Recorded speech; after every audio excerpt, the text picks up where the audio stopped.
this is the reality that we live in, is that you can have the best journalism in America right now, the best investigative journalism, and 40% or more of the country will never even hear about it and would not accept it.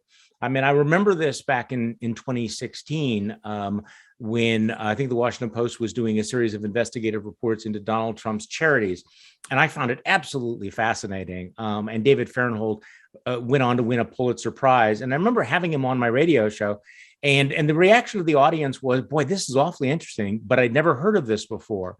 And I think that's accelerated, where whether it's because of the paywall or not, we live in two different information universes. And so, every once in a while, there'll be this big debate. Well, this revelation will have this effect. This will move the needle. And the reality is, no, it's not going to move the needle, because tens of millions of people don't even know what happened.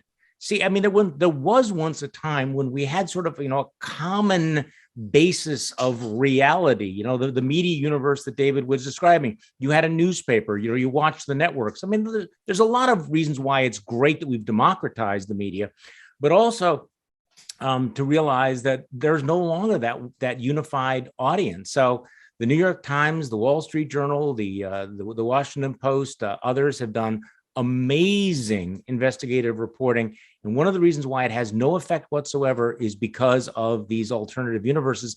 And the flip side is that you can have the most egregious kind of disinformation that is disseminated out there, and there's really no forum to refute it. There's really no place, no fact check is going to make a difference.